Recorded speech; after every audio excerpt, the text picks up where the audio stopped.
بدترین انسان وہ لوگ ہیں جو اپنی ذاتی مفاد کی خاطر نہ حق بات کرتے ہیں، نہ سنتے ہیں اور نہ ہی حق کو دیکھتے ہیں۔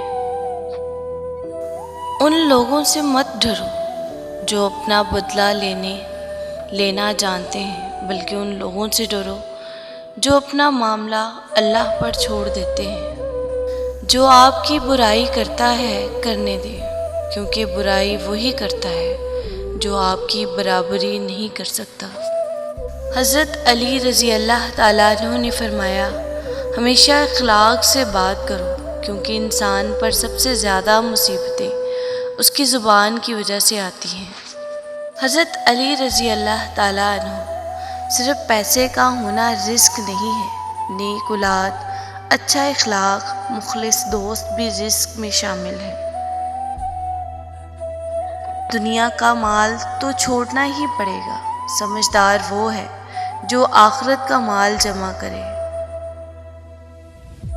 حضرت علی رضی اللہ تعالیٰ عنہ، زندگی کے ہر موڑ پر صلح کرنا سیکھو، کیونکہ جھکتا وہی ہے جس میں جان ہوتی ہے، اکڑنا تو مردے کی پہچان ہوتی ہے۔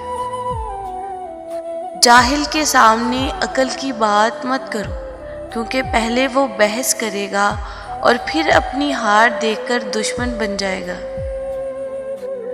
دشمن بنانے کے لیے ضروری نہیں کہ آپ کسی سے لڑائی کریں، بس حق اور سچ بولیں۔ بے شمار دشمن آپ کو اپنے خاندان میں ہی مل جائیں گے۔ رسول اللہ صلی اللہ علیہ وسلم نے ارشاد فرمایا، اپنی زبان کو قابو میں رکھو اور فارغ وقت گھر میں ہی گزارو اور اپنی غلطیوں پر خوب رو، پس تم نجات پالو گے۔ رسول اللہ صلی اللہ علیہ وسلم نے ارشاد فرمایا، صدقہ سائل کے ہاتھ سے پہلے اللہ کی بارگاہ میں جاتا ہے۔ دیواروں کے کان ہوں یا نہ ہوں، فرشتوں کے پاس قلم ضرور ہے۔ توبہ زبان سے نہیں، عمل سے ہوتی ہے۔ لوگوں کو آپ میں تبدیلی نظر آ جائے گی، لیکن اپنا وہ رویہ نظر نہیں آئے گا جو اس تبدیلی کی وجہ بنا۔ لوگوں کو اس طرح معاف کرو جیسے تم خدا سے امید رکھتے ہو وہ تمہیں معاف کر دے گا۔ 3 لوگ جب آپ بات کر رہے ہوں تو ان کی بات مت روکیں، والدین، بچہ، غمزدہ انسان، کیونکہ ان کا دل بول رہا ہوتا ہے۔ گزری ہوئی زندگی کو کبھی یاد نہ کر، تقدیر میں جو نہیں لکھا اس کی فریاد نہ کر۔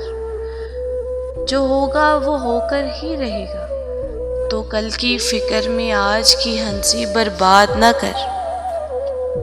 زندگی سے اتنا پیار نہ کرو، یہ کسی سے وفا نہیں کرتی۔ موت کو کبھی مت بھولو، یہ کسی کو دھوکہ نہیں دیتی۔ گرتے ہوئے آنسو اور ٹوٹے ہوئے دل کی قدر تو بس اللہ ہی جانتا ہے۔